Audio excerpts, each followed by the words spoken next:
to the lake, and when Heart's making those big calls, when they're moving together and fighting together as a team, they look very strong. As we are into Champ Select now, UP going to start off on the blue side, LGD going to inhabit the red, and Varus Siva are our first two bans. I love that someone's finally banning Varus against Godvi. It is 6-1 for him right now, and it was interesting. As I was pulling Godvi's champion pool, the thing that I noticed is he's never played Azir, at least not competitively. Yeah, I mean, as far as the LPL recently goes, yeah, you're right, which is, I guess, funny. Maybe just prefers to play the counter matchup. It's not that he can't play it. I would certainly say off the top of my head I would trust him to play it, given how big his champion pool is, but that is interesting. There were...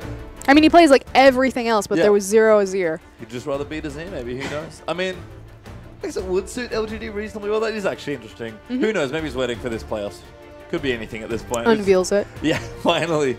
The God Azir as Echo is banned away from UP. LGD considering their next ban as well. 5 seconds left. What do they want to take away? It is the victor away from Punish. Not surprising. That's a pretty normal staple ban from Purple side. That said, Ryze is still a big priority left on the board, as well as Alistar. Curious that UP decided to ban Echo from blue side, especially because Amy has been finding so much success on that champion. And again, I really feel like their recent upswing of momentum, because both these teams are kind of on the rise, was the fact that Amy wasn't pigeonholed into playing more Cinderhulk tanky style junglers and was getting to pick up things like Echo. Yep, so a curious ban there for UP, but maybe just taking it away from too many threats over on LGD. They'll actually ban another mid lane champion here. Potentially 3 mid lane bans here if you want to look at UP's bans that way, but Ari is the third one there.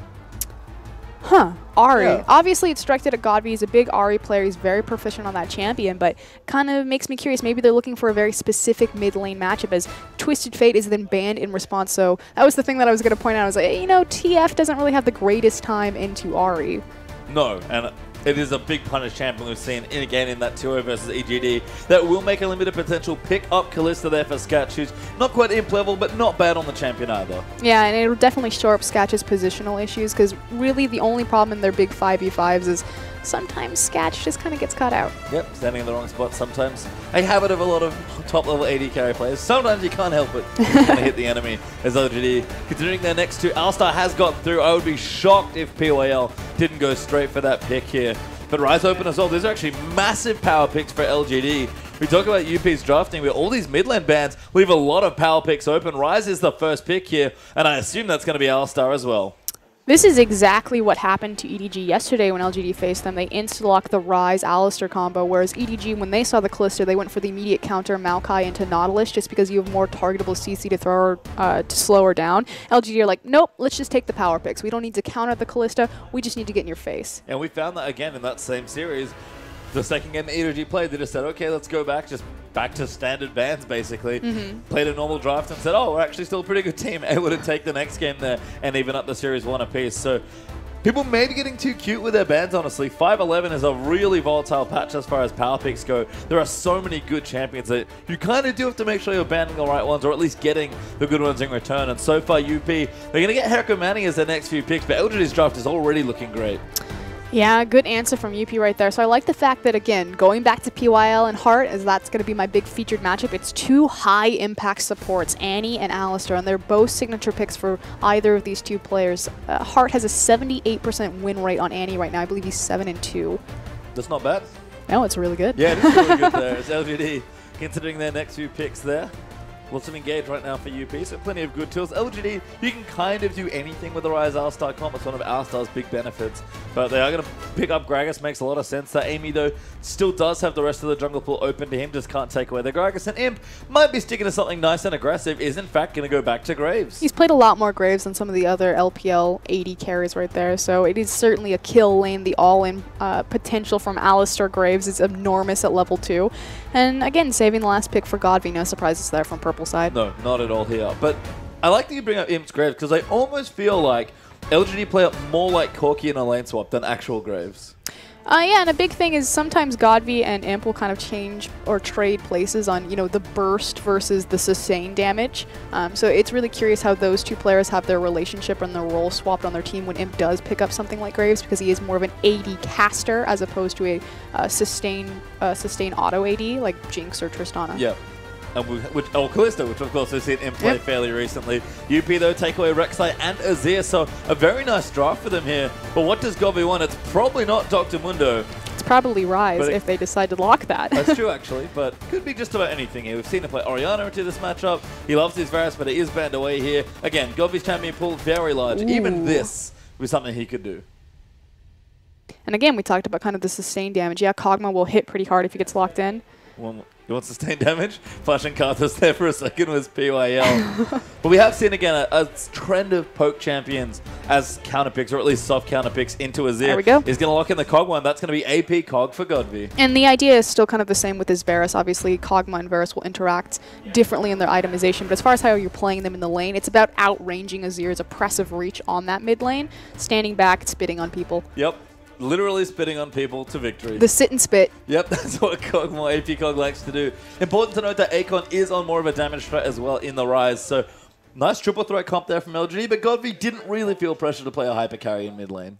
Yeah, but again, we kind of talked about, you know, taking more of the rotation sustained damage when Imp does have that Graves available. But on the other side, UP took a pretty much a zone control threat composition. You have Azir for the Emperor's Divide, you have Hecarim with the Onslaught of Shadows, and it's about creating space and time for Scatch to wind up on his Kalista and output that massive Ren spike. Yeah, as we go through the matchups, that sounds like a great comp for UP if they can get to the late game spot where they can really use those 5v5s. We saw the Rek'Sai there coming through for Amy, punished, of course, on the Azir versus Godvy's Kog'Maw. Could be a tricky matchup, although Godvy didn't quite go off in the matchup yesterday against Cassio, at least for EDG, as Scat's going to be playing Kalista into the Kalista Master himself, Imp, who's decided to pick up Graves. And Imp is so aggressive. If this turns into a 2v2, I'll be really excited to see what happens, because yesterday Imp killed, I think, Def twice in the lane phase. Yep.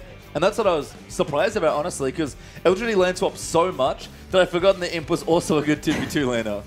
He's good at freezing the lane and farming. He always finds a CS discrepancy on his enemy. But if you get him in that 2v2, especially alongside someone as talented as PYL, it is just absolutely devastating in lane. Yeah, it's just funny that we never got to see it that much. So nice to be seeing a little bit more. We'll see if we get it again, as we are going to get onto the roof for game number 1.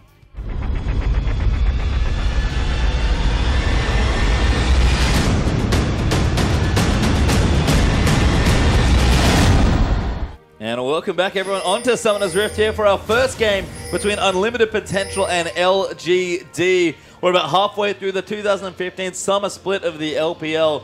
And these are two teams that are still looking for some points. LGD can smell playoffs once again after their second place finish in spring. And a one game here would be a nice way onto those potential 3 points with a 2-0. But Unlimited Potential already taken out EDG. Can they slay another Chinese Titan? Oh, and I feel really good about their draft phase, and I think that they're probably pretty happy with it too. The thing that we haven't touched on as far as everything that went through was Long got Hecarim. Now, obviously, Hecarim's just a big power pick for LPL in general, but on Long specifically, he's 4-1 on the champion, which gives him an 80% win rate. And then going back to what I said earlier, Long gets the most gold percentage out of any top laner in the LPL, whereas Acorn and Flame actually get the lowest gold distribution on their team. And the fact that Acorn's playing a hard carry champion like Rise, we'll see if that kind of turns the tide here. But a lot of time, UP, when they find their victories, it's when Long runs away with the match, especially on Hecarim. Yeah, and I mean, Hecarim's a champion that you do want to feed a lot of farm into. It's funny to see Acorn play so much of that champion, just because we always think about Acorn as a very good tank, like low econ. Yeah, good tank player, good low econ top laner, known mainly for just high impact ultimates and his teleports. But Hecarim, especially with Smite, which is what Long has opted for, does want to be fed a lot more farm to get really massive and get those 3-4 big items coming through. I love that Akon can find success just by basically teleporting in Hecarim and ulting with little to no items. But if the matchup does kind of go out the way you might predict it, Long is going to have a field day here, especially against, you know, champions like this Kog'Maw, who's very mobile, and even Graves, honestly, whose damage is not as high as some of the hyper carries, but also vulnerable to the ulti. I definitely think there's a lot more options and threat on UP side. LGD are running a bit trickier of a composition to execute. That said, they've been known for kind of their wonky compositions and being able to make it work for them, so this should be no different. And again, momentum is on LGD's side. They are still a Titan legacy dynasty of the LPL. Still a very good team here, despite, again, the standings, which just, again, serves to illustrate how long the LPL season is, how much time these teams do have to collect their points. But as we said, time is not running out just yet, but we're starting to every game, I guess, that you lose means that that's the point that you didn't get here. I'm mainly just curious about the mid lanes, to be honest, because Punish, he has been relatively impressive, certainly on more of his signature picks like the Twist of Fate, even his Cassidy early on in the season. I don't know if I've ever seen Godvy play AP Cog, at least this season. Really curious to see how he plays it, given how much Varus has been playing. Yeah, and again, they're not the same in terms of itemization, but in how you're going to play them, especially into the Azir matchup, they're very similar. Now, the thing about the early levels for Kog'Maw 1 through level 5 is going to be really rough, because Azir is just going to be able to shove him in and abuse him. Once he has that ultimate available and he has the potential to outrange Azir, that's when he's going to get more comfortable and start to step forward. I'm curious where the junglers are going to apply their pressure. Typically, when you have a Ryze, you want to camp that lane, because if you can get it snowballing, it's going to hyperscale anyway. And likewise, you want to camp the Ryze on the other side, because you want to make sure that you can slow down his big power spikes on his itemization. So expect the top laners to bounce between top and mid. Yeah, I mean, Acorn, excuse me, the junglers. Yes, the junglers to bounce between top laners. I mean, makes sense. Probably the bottom lanes feel relatively self-sufficient, particularly if we do have a lane swap. But right now, so back into Summoner's Rift. No one really going anywhere crazy, although Sketch and Heart are sort of sticking to the top half of the map right now. Seems like they want a good top lane, and they are going to get it. If Graves doesn't walk over now, UP, if they want the lane swap, they're going to get it. Yep, so it is going to be a swap. LGD do have control over the dragon area of the map, so we'll see how early they decide to pull that one out. With the lane swap, the thing that I like about it is it unlocks the supports if they choose to roam. Now, Alistar isn't very good in a 2v1 because obviously he can't shove down towers very well, but he's fantastic at randomly walking into the mid lane and killing someone. Acorn, there's Heart behind you. Scat Heart going to come in now. The damage is good. Dead. Ren skilled up as well. Acorn here, he already knows he's dead. Gets ignited, goes down to Annie for first blood. And that's 2 times now where Acorn's Rye has been thinking about the lane and just gotten randomly didn't die last time, but just fallen behind. Just going for a stroll. Kind of a misstep, though, the fact that Heart ended up with the kill as opposed to Kalista. PYL, of course, figuring out where the enemy team is starting. Yep, does spot the red buff, doesn't get it. Good smite there from Amy. Saved it to make sure he got the buff, but at least gets a bit of the experience and annoys him as TVQ's found Heart and just slaps Annie in the back of the head. Oh, Acorn's coming. Gonna go back in, maybe Heart. Storm will be building back up, but he's only level 1. Will get slowed down there. Acorn coming in, he's got level 1 E though. And there's Amy and Long, and they'll be able to force him out of this jungle potentially. Wow.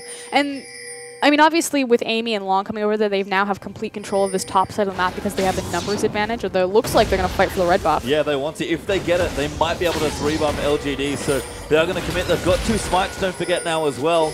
So Long and Amy can get quite healthy just by smiting it and take it out quickly. It's getting low. It's kind of in range right now, but they're going to save it. First smite goes down. I think TBQ got it.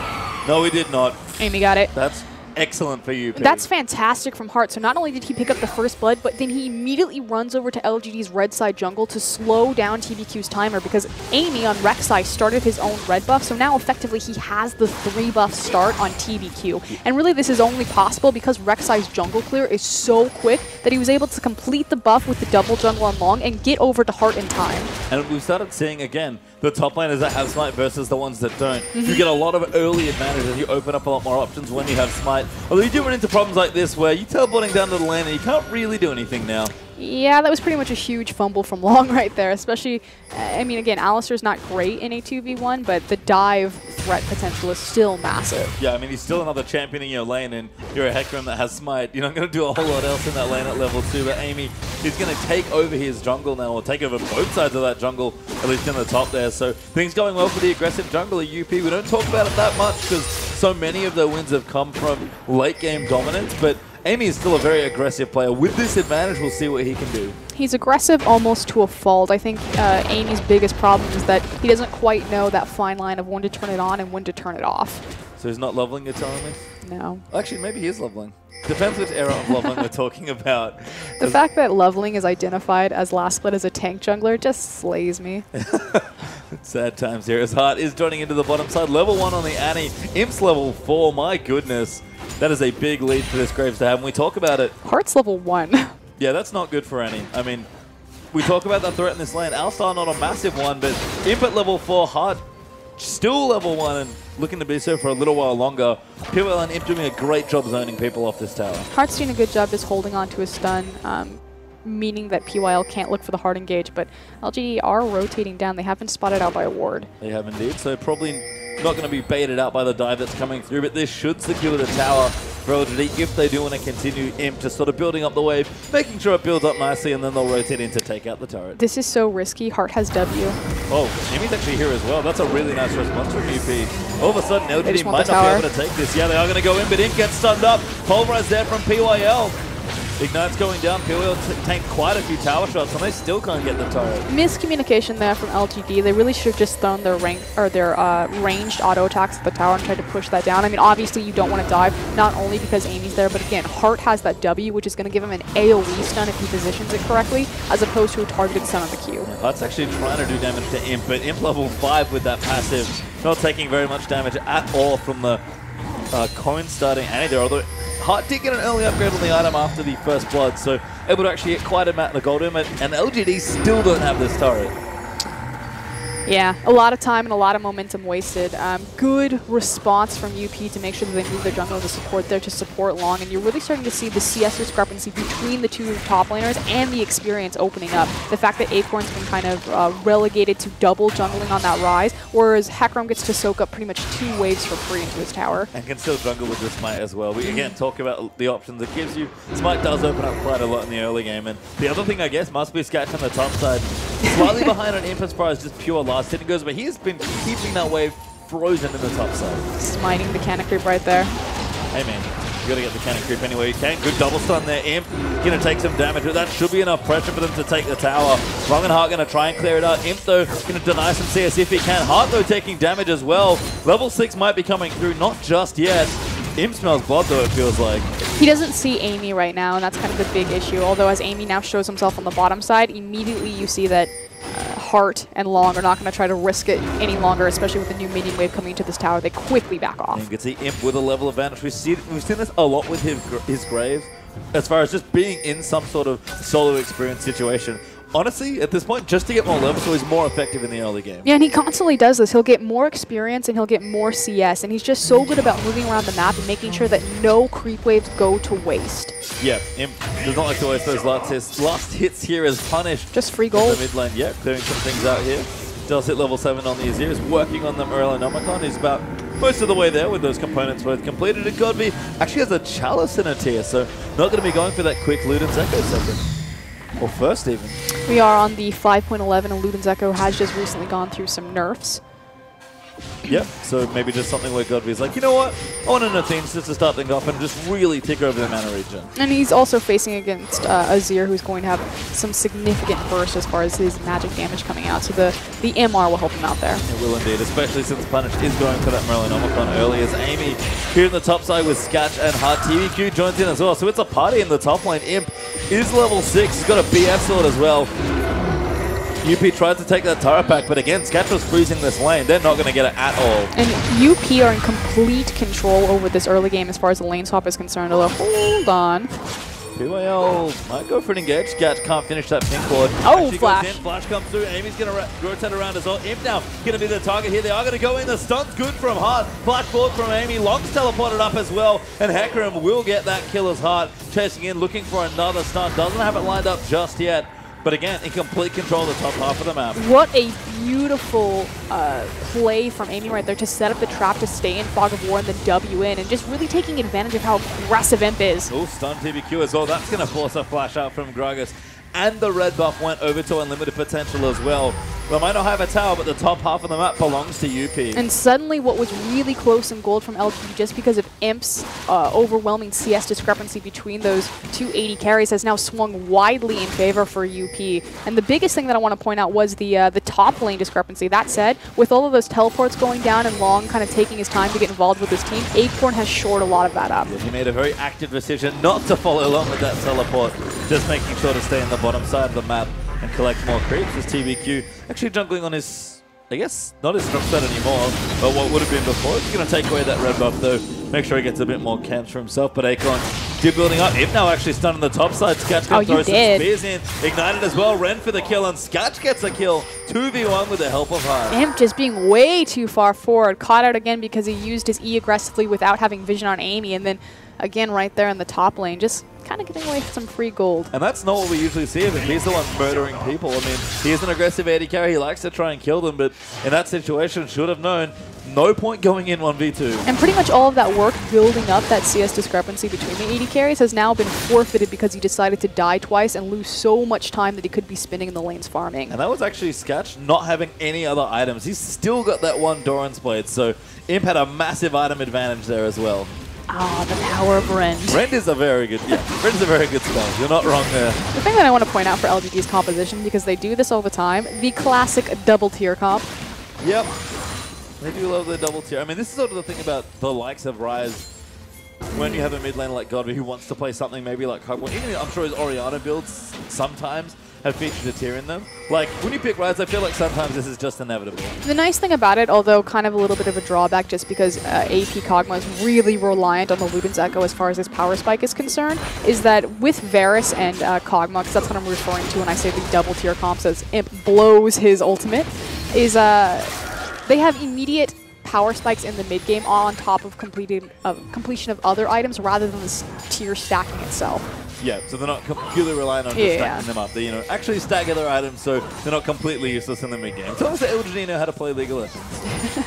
It's almost like when they do a double tier comp, they think about why they're doing it. Well, certainly is. Acorn going to get himself some more fun. Catalyst on the way as well. Level 6 now for Rice. So just again farming comfortably here, but still quite far behind Long, who again is that player that gets all this gold. You talked about the matchup and that gold distribution already. We're already seeing it now with a 20 CS lead for Hecarim. And again, a lot of that is the fact, like you keep pointing out, is that Hecarim has that smite, so when he falls behind or he can't be in his lane, he can easily just walk into the jungle. He can indeed. As BYL going in for Amy.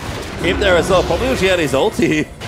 We're not going to be able to finish the kill. Amy will clear the wave out here. Gragas coming up as well, though. Rek'Sai will have to be careful. I'm really finding it curious that UP are committing so much to match up their 2v2 against Imp and PYL as opposed to taking advantage and securing the dragon on the opposite side of the map. I wonder if that's to do with the Hecarim. Maybe they just want to get Long more gold. Well, the wave is pushing back to him, so he's got a big stack, might even be 2 waves. Yeah, they're going to keep fighting now as well. Sketch and Amy now will join themselves in part. Not quite there just yet, actually in the bottom side of the map, maybe looking for Akon. And I love what Sketch has done. He was actually using Imp's build from yesterday. Blade of the Ruined King first. Offers more protection, more kite. Again, the composition is really about creating space. Backline threat as well with the oppressive reach of Azir as well as the onslaught of shadows from Hecarim. But you have so many tools and options to keep that close to safe, to allow her to keep jumping around the map and make the most of the Rend stacks. And I like you brought up Dragon earlier because UP have kind of very smart adaptation here. Rek'Sai actually doesn't have her ulti right now, but Punish using the double smite. Yeah, and Long has his smite, so they can just take Dragon very easily as basically 2.5 people. Yeah, I think that's really clever. Again, just it's almost like a global smite threat just because you had Long on one side of the map and they decide to commit to the dragon anyway. Easily sneak it as Punish walked over the back of the wall instead of Sand Soldiers. Yeah, again, didn't even have to overcommit to get it. Good damage coming through. And the first dragon will go to unlimited potential. We talked about, again, the macro level shot calling coming mainly from Heart. And that's a really nice demonstration. But the first 13 minutes of this game have been very illustrative of why UP are a strong team. Yeah, and they're starting to snowball because they've unlocked Heart. If you think about all of the advantages that they've made in this game so far, including that dragon, who was there? Heart was there standing next to him. When Heart's there in the collective 5v5 with the 3v3 skirmish, they look so much more coordinated than when he's across map. Oh, Amy, though, wanting to go aggressive, tries to find PYL, but doesn't get him with the Unburrow. Ultimate up for Alistar as well. Probably means they weren't going to get the kill, but still trying to find this turret as Heart, aggressively roaming forward. Going to see what he can zone away. That's so dangerous, but here comes the teleport. Oh, they are going to look for the dive. Maybe they're going to try to take out my God. Flash and Stun. They're coming through. Does find it. Good headbutt from PYL, but the ulti's down. Imp's going to die. Amy's going to catch PYL now.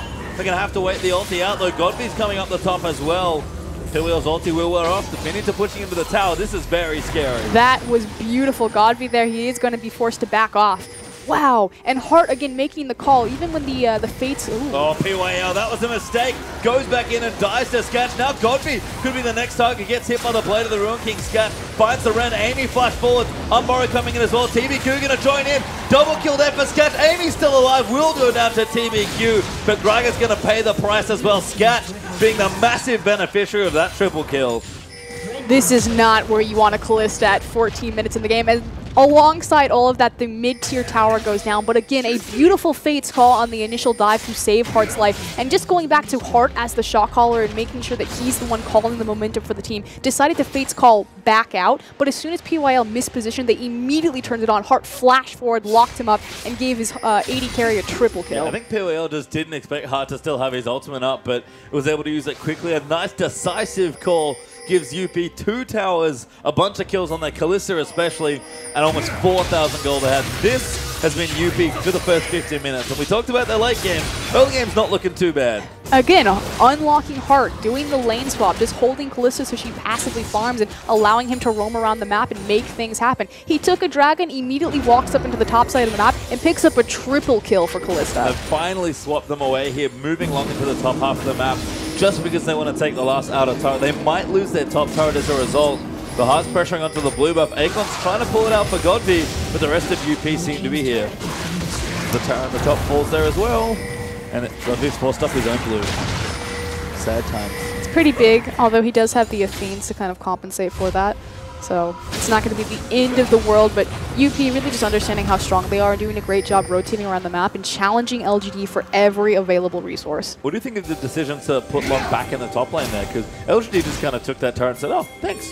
We'll take it. I mean, Long's just been rotating around the map, using his smite to take the dragon, but otherwise soaking up free gold, not only in the jungle, but in the free and open waves. And we talked about, again, how much gold distribution is given to Long, and it's showing right now in how UP are moving him around the map.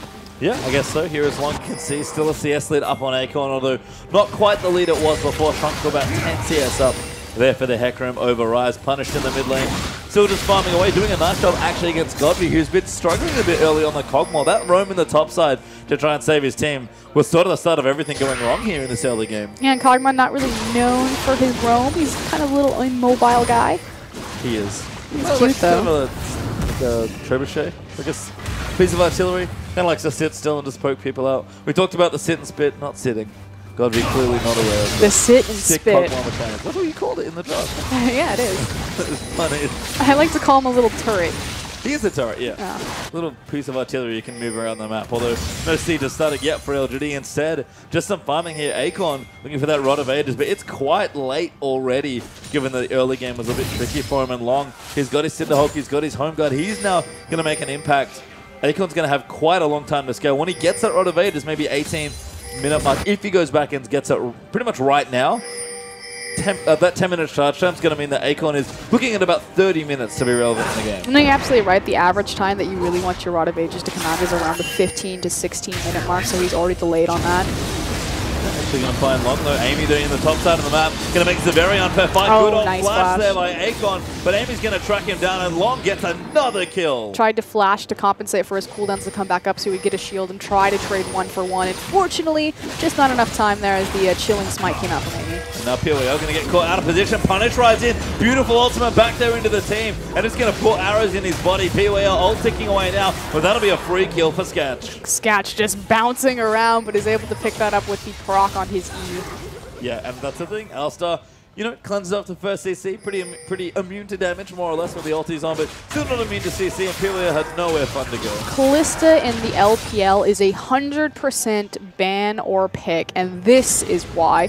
Again, UP, they have really excellent and creative draft phases. They outmaneuver EDG when they got their 2-0, and it looks like they're about to outmaneuver LGD as they're taking full control over this early game. Well, at least so far in the early game, that has been the case here. 4,500 gold ahead now for unlimited potential. 8 seconds left of that next Dragon's up as well. And Scat's going to continue clearing things out. His Ruinous Hurricane will be online very shortly. And that's really the big power spike for Kalista, whether you go into the Blade of the Ruined King or the Bloodthirster. It's really a 2-item power spike before she's up and ready to go. And she's going to be ready to go again very shortly here. Is even Long, who by the way has gotten 6 out of 9 kill participations. That's 303. We already talked about his farm, but I failed to notice just how many kills and, as a result, how much gold he's already been gifted. And it's really just his teleports, because again, it feels like he hasn't really been involved with a lot of these fights, but really just kind of moving between the side lanes and soaking up free waves. But if you think about early, he initially teleported up top to get the snowball going for Kalista, whereas Acorn decided not to go to shore up his CS. No, and Scat's going to look to get this turret now as well. Got a big, massive stack of gold to spend now. Does Scat should have enough for the Hurricane, but might not be back in time to make sure the Dragon gets secured as well. But we saw the gold totals there for a second. 1,000 gold up in the top side for Long over Akon, but 2,000 gold up for Scat versus him. Massive. Yeah. Kalista 5-0-3, and we didn't really talk about, Sketch. We said he has some inconsistency as far as his positioning in team fights that's cost UP in the past, but on Kalista it's so much easier to keep yourself safe, especially when you have a Hecarim, Rek'Sai, and the Azir's Emperor Divide in front of you, but really taking off and showing that, hey, if I'm given this power pick, it's worth it. Yeah, and able to take the Dragon there as well, get the Scuttle Crab, securing everything before going back to get the Rune and Hurricane. And not to mention, of course, we keep talking about supports. That'll be probably a theme of the evening, given how strong the support players today are. But yeah, unlocking Heart there as well with the Fence Call. Another nice thing about Kalista. You talked about it already. Kalista is everywhere in the LPL, even if she's usually banned, and with good reason. It always goes back to Heart. The fact that he stayed with him, roamed around. I love it when supports just step up and carry a game. Amy, that triple knockup actually that's a bit too much damage, and he face checks. TBQ actually going to be the ones to collect that kill. Probably not who they wanted to give it over to, but hey, they'll take it. Amy, please respond. Just kind of hanging out in front of his tower right there for no reason. That was a classic Amy moment. Yeah. Again, can be a bit too aggressive at times there, maybe showing his go in or nothing approach there to the game, but Long starting to freeze the wave a bit there on the top side, trying to hold it back. Imp will get the red buff, but Long's getting stronger. Kalista is insanely strong right now, going for another lifesteal item, so Bloodthirster, going to be coming through for the double lifesteal item on top of the Hurricane, and that Bork that's already good, and punished as a Rabbit on Death Cap, and the completed Talisman for Heart. Unlimited potential.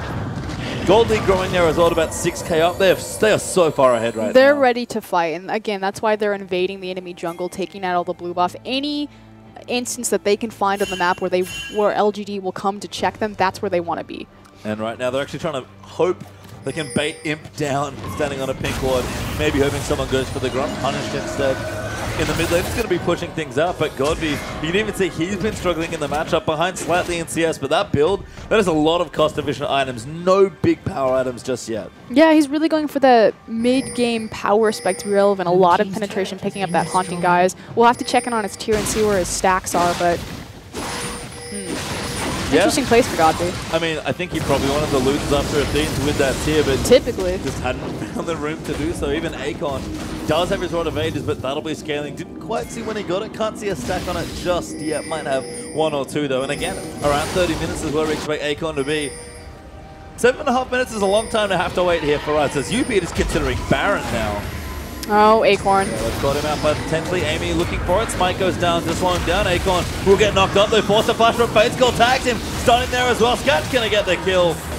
Just so easy for Kalista. And again, making sure that he uses the Chilling Smite despite the fact that they're threatening Baron, so he can retain his Flash, because obviously Flash is very important to Rek'Sai's mechanic on how he gets into a backline in a big 5v5. And UP still chasing down LGD, going to clear out more vision. Happy to just threaten here and force more fights. LGD, they know they have to play around these objectives as best they can, because they cannot fight UP head on. But UP, they're just stalking LGD at this point. They don't want to risk a 50-50 Baron. Now TBQ is still up and live, and likewise with the Gragas, Belly Bop, Cask, Smite, it's still pretty challenging to secure that one. That said, Sketch is on that Kalista as well as Long with the Smite. It's just a matter of kind of having enough time to make sure Kalista starts the buff here. It's having a lot of respect, too. Oh, yeah. I mean, just in general, LGD certainly a team that have been in a couple 50-50 Barons in their life. So the POL may be caught out. Does ward the Baron, and that's going to give UP more trouble. They're struggling a bit here in the mid-game, it feels like, executing on the next big thing, but by the looks of things, they do want to stop Baron. They know what they want. Again, they're just so cautious and very respectful of LGD. They know that if this Baron does get forced over to LGD, it's pretty much a pause timer for the next 4 minutes and would allow all of the momentum that they build up to be kind of shored up for LGD. I like what they're doing with Long as well. Godby might be caught out, but instead, just more vision going to be cleared away. Amy taking a big hit, though, from that Cogmore. We talked about the cost-efficient build. Godby is doing respectable damage at this point. Yeah. Still kind of curious that he didn't go Luden so early in his build, but obviously he wanted to be strong right now to help slow down UP. Yeah, I think just given the pace of the game, just sort of saying, you know what, if I'm the fighting's happening now, I have to be able to... Yeah, I mean, my Rise has to scale, Imp's behind. Like, if I'm not relevant now, my team's not going to do anything. So I like the choice there. Although the Dragon is back up in a minute 35. Might mean UP pump the brakes on the top push there. And in fact, mid lane turret under threat now. Imp's trying to get in, but 525 range Grave, a little awkward to try and get in under the turret. And we talk about momentum all the time, and UP, I mean, frankly, because they were so cautious and respectful about setting up that Baron, the last 2 to 3 minutes have really effectively been wasted on the map for them. They have. I mean, looks like Sketch hasn't even gone back to shop. He's got a decent chunk of gold coming through, you have to imagine. Im's caught back up in CS. Godby's nice and even. Long is still very far ahead of Akon. He has been making use of these empty lanes to get farm, which does smite onto TBQ for a slow. Just a bit of a knock-up, but nothing else coming in. And LGD, we talk about them also being an excellent rotation-heavy team. They're just more than happy to draw this game out for as long as it needs to go. And Kog'Maw's fantastic at kind of approaching these objectives using his ultimate, his spit there, because it does give vision when it hits an enemy champion. So really being able to kind of check out what the enemy team's doing around this Baron pit. Look at this, it's like a revolving door of wards going into this Baron pit that UP is sort of slowly having to clear away. Sun turret does go down, they're charging it onto Godby, they find him, good cleanse, so flash out as well, but knockback after the ulti lands and Punish gets the kill. They look for the Fnatic Depth Rush, stand into the mid lane, Godby gets impatient, steps forward for the creep wave, and is immediately Onslaught of Shadows. And no silver ulti there, just a Talisman coming through for Heart, enough to make sure Godby goes down. But what do UP get after this? PYL going in, takes quite a big chunk of damage. And UP looking to push, but instead Dragons up, they'll go there next. Wow, just so much respect. I'm actually really shocked that they didn't pull the trigger. Again, a lot of the conception is with these LSPL teams, obviously UP coming through auto promotions, is that they fail in their late game macro shot calling. But just going back to the fact that Hart is the guy leading the 26-year-old, a veteran, obviously from Samsung Blue, just so patient and calculated with how he's moving his players around the map. Yeah, and look, UP have won games, again, in maybe the last 2 weeks or so. We keep referencing that series to EDG, but that was just smart late game shot calling, using their timing windows very effectively, and Long getting pretty large on the Hecarim, which he's also doing as well. So yes, it is patient, very careful for UP. I would say deliberate is maybe a kind way to call the pace of their play, but they're already 7,000 gold ahead. They're probably confident winning in any sort of mid to late or late game scenario, so just don't take unnecessary risks. I mean, the only person who's died is the guy who has a reputation of taking unnecessary risks, and that would be Amy. 2 deaths there, not too bad, but an Aegis and a Sunstone still doing his job here for the team, as well as Punish also gets 3 items up, starting to have big power spikes come through. Scat's almost even at 3 items himself on Kalista, going to be dishing out a ton of damage there when that Bloodthirster gets finished.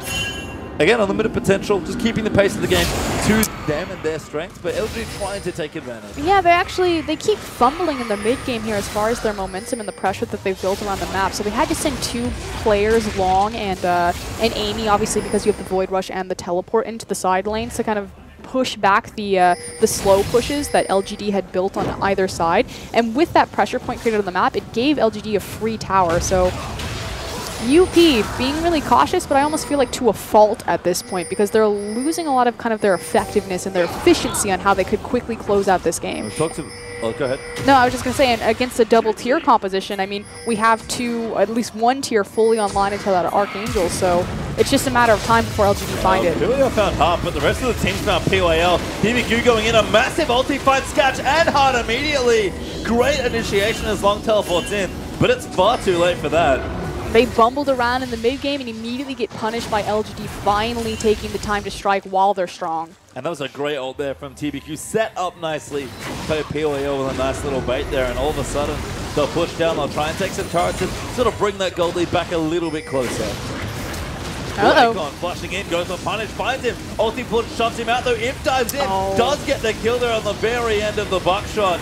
And now Akon going to dive in, Long to the next target, goes down to PYL. LGD getting so much off that, 4 kills and a turret. And immediately the game starts shifting back. That gold lead has shrunk sizably as they turn onto the Baron. Yeah, now just 3,000 gold ahead for LGD. Akon, we talked about it, stacking up the Rod of Ages almost at the 30-minute mark where he's strong. Sarah's completed now for Godby. Phantom Nets are done for him. Just all of these tools for LGD to try and fight. And I agree, UP just took a little too long in this mid-game.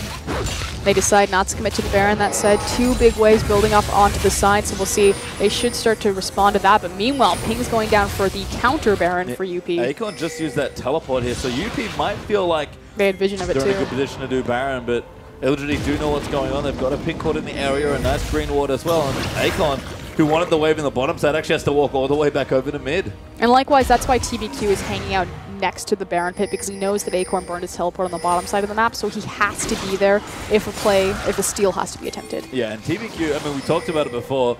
LGD bought a lot of this time. Honestly, they've being really annoying and making sure there was a ward in the back of Baron at all times. Yeah, but I also feel that UP kind of gave it to them as they, rush forward. TBQ, that's a good catch if they can get it. Ulti's not enough to save the Gragas, and 5v4 with no jungler means unlimited potential will start Baron. Who needs Sivir when you have a 40-second Talisman proc right there? A Talisman is great.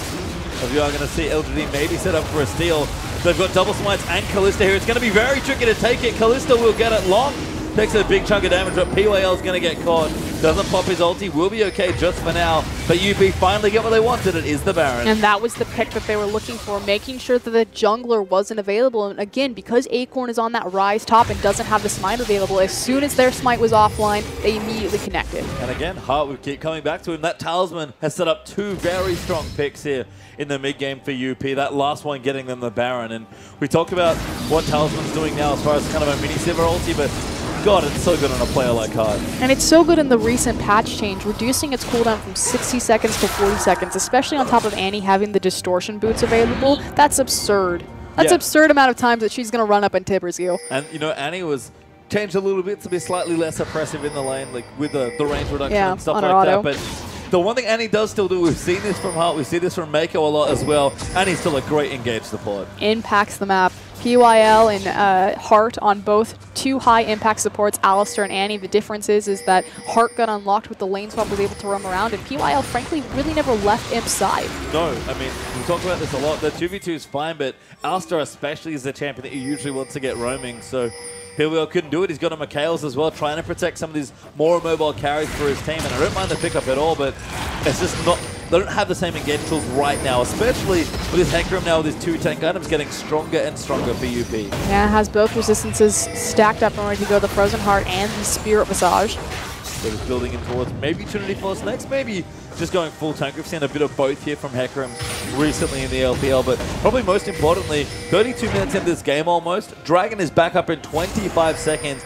UP do still have the Baron, but Dragon, for me, feels like they're real win condition right now. They've already got 3. Their jungle objective control has been absurd, not only on the Dragon and the Baron, but the blue buff. I haven't seen Godv. I think he's only gotten 1 blue buff this entire game. And that's sad times for Kog'Maw. We talked about Godv, he's such a strong player for LGD on whatever champion he's playing, but denying him resources is a smart move from UP as they move in again to try and take the mid lane turret. But let's get Kog'Maw and Graves and the Rise all teaming up for some nice wave clear.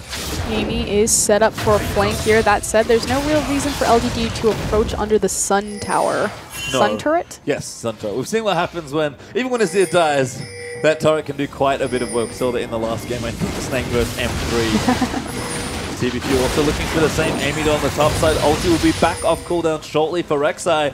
And UP already know they've got basically 3 smites between Kalista, Rek'Sai, and Hecarim. And that 4th dragon is theirs.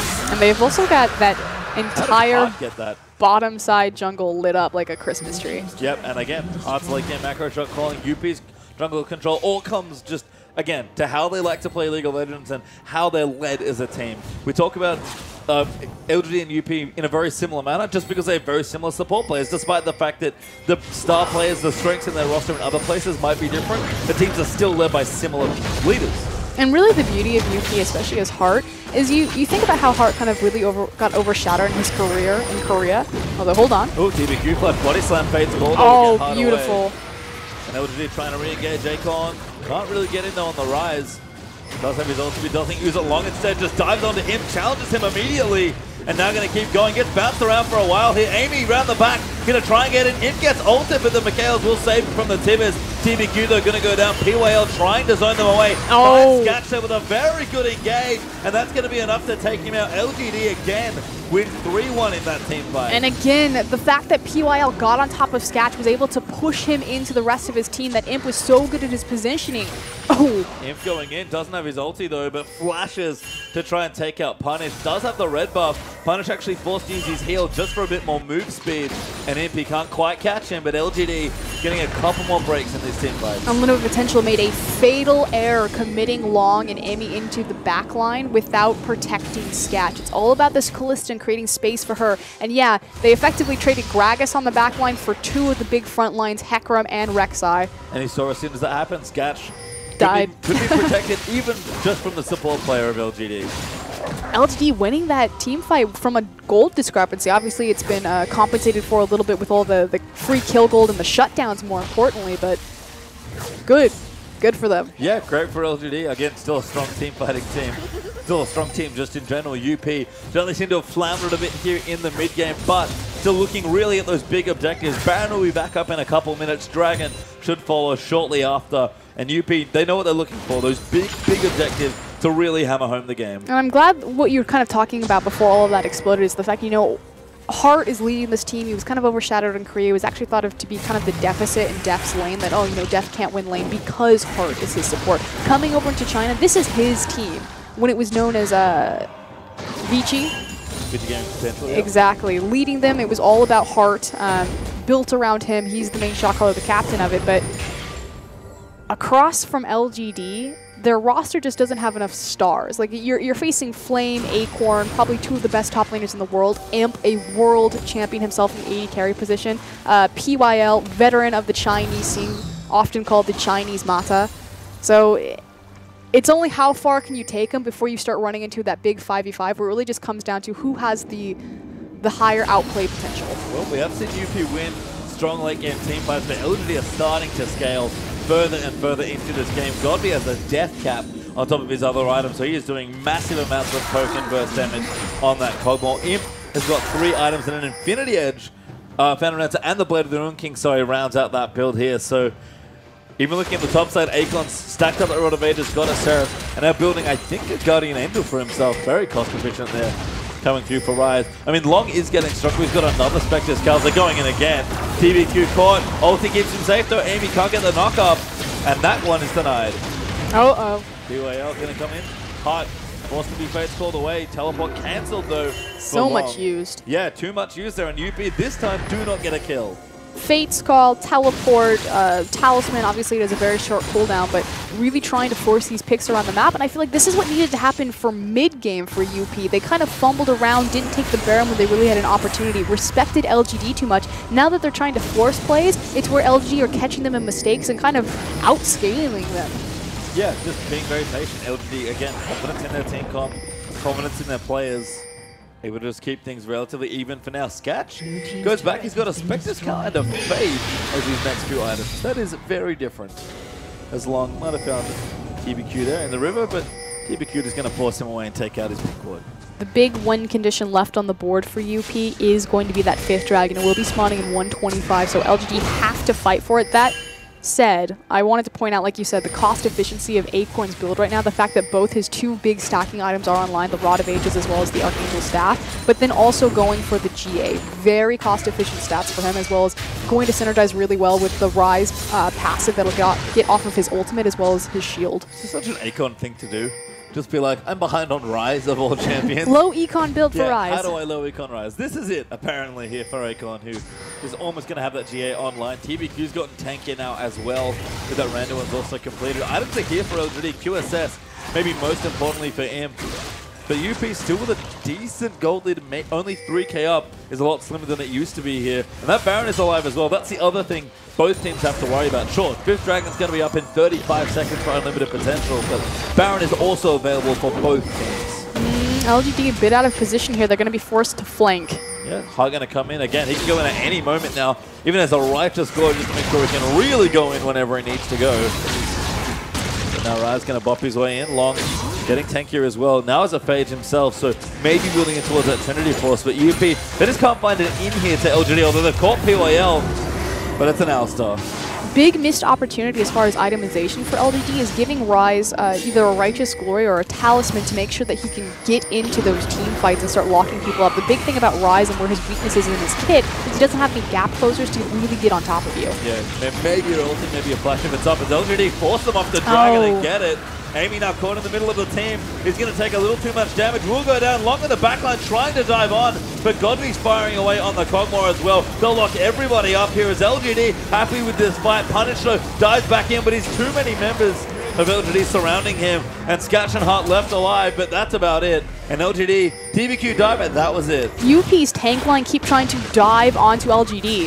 Oh, PWL maybe caught out of position. Does go down to Sketch. Hart though, forced to be Fates called away, as the spells will dissipate in the air. Sketch running away now as well, but LGD win that fight. And LGD, they just have more damage threats. Yeah, Azir is going to be a hyper carry late game. You have the Kalista, who's got a massive build going for, but the problem is that the Hecarim and the Rek'Sai keep trying to dive onto Imp, and Imp is more than happy just to soak up 2 resources while his Ryze and Kog'Maw go crazy. And Akon even teleporting in, home guarding his way in on Ryze with the GA. Finds hard there, Imp gonna blow him up. And no Fate's call this time, although Sketch is kiting as best he can. Gonna take out Imp though. Very key kill for unlimited potential. It's okay. Oh, Godby got him. Nice snipe there from Kog'Maw. We've seen the Godby snipes before on Varus. Again, very proficient with those skill sets. His second blue buff of the game. Delicious. Oh my god, Long. Out of nowhere, just diving onto Godby. Goodbye, Kog'Maw. Seraph pop, not enough. Rocket pop there as well, just to shake off some damage. And UP, they want the Baron. TBQ's up. I think, again, it's way too risky, although Amy does have the stronger smite. I mean, UP needs to do something proactive, though. We've talked about a lot of their mid-game being very reactive here, despite the lead. Long, they're going to find Akon. Good combo back in. GA is going to get popped down. TBQ with an ulti might be able to save him. Pops him out of the way. Akon, though, still too many threats on top of him. Gets unburrowed there by Amy. Punish jumps in as well. Ulti TBQ back away. He's going to go down as well. 4 dead now for LGD, although Imp not dead for long. UP, what do you want to do? They ping top lane. Why aren't they going for Baron? I don't know. You told me Hearts like him shot calling was good. There we go. They're using multiple different... I said it's good when Heart's with them. Look where he is. He's in mid lane. Okay. Imp now actually maybe able to 1v1 Sketch. Amy dives back in to protect him. Oh no. Good ult from him, but UP will finish the Baron. Actually, nice split call there. Trying to see if they can get maximum out of that team. Maximum efficiency. They send one guy up into the top lane, almost dies, get the tower as well as the Baron. Nailed it. Nailed it. Long now.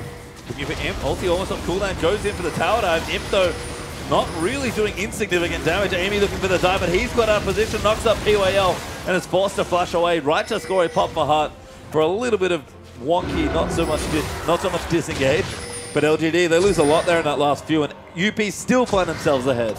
Yeah, LGD made a massive mistake right there, and UP ran away with, I'm going to call it 2 team fights as well as 2 major objectives, that top tier tower as well as the Baron. That said, the momentum ends there because LGD, even when you're ahead, it's really hard to continue to push against them just because they're so great at their side wave management. And you saw that massive wave that UP had to back and respond to. Yep, in the bottom side, that is Long, who goes to answer it, who's still powering up on this Hecarim, but we talked about Akon a lot as far as his low econ play goes. He's excellent at managing and sort of gardening there in the sideways, making sure they're pushing. So I think you can see him in the top lane right now, probably doing just that here.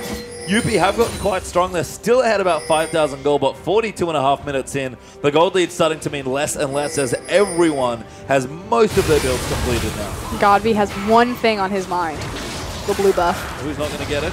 That'll go to Kalista instead. His second blue only lasted about 10 seconds. Yeah. I want a timer of the amount of the time spent that he actually had. It wasn't very long. Probably potentially under, it's definitely under 5 minutes. It might have been under 2 minutes. It's not very long in this game. Poor Godby. My little guy. Deprived. Obviously UP putting down the bottom side now. Starting to look a little bit more proactive, I feel like, with this Baron buff. They finally pulled the trigger. They got the Baron, the top tier tower. We'll see if they can crack the inhibitor line. The next big priority objective is going to be that dragon, which will spawn in 1 minute 30 seconds. But likewise, the second tier mid tower. Yep, they've got 2 major objectives to look through here. Base, not even close to broken just yet, though LGD managing to hold on to that part of the game for themselves.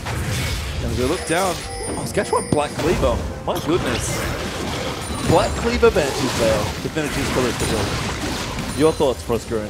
It's not awful. Obviously, you're going to get a lot of the phage because, again, Kalista is about bouncing around.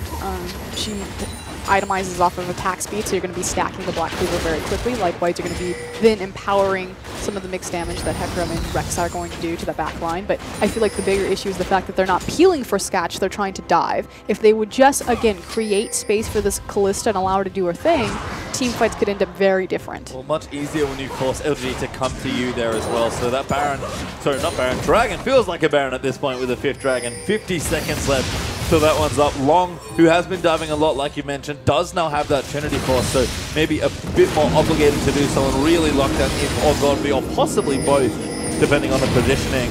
But LGD, we've said, they've managed to win team fights well behind before, 45 minutes in almost, and those item builds are such that it's really just down to execution. 30 seconds left until that dragon comes up. Big thing is the fact that Acorns Guardian Angel will not be available.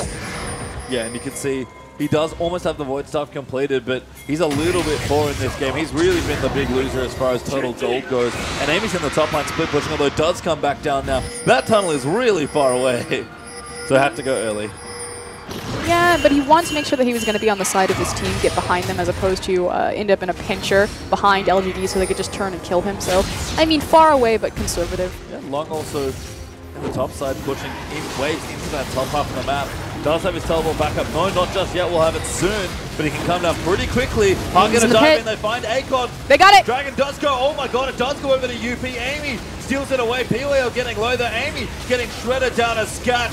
Finally getting peeled for. Punish being disruptive in the mid-game, but Scatch is taking over the team fight. 4 members of LGD already dead and unlimited potential charge towards the base. And Amy was the savior right there. So again, they split up. They didn't peel for Scatch, but it was well enough because they got the 5th dragon, immediately doubled up all those buffs, and LGD, they throw in the towel. Yeah, they're like, we don't even want to see you take out our base. They just give things up, and a bit shaky there in the mid-game, but unlimited potential.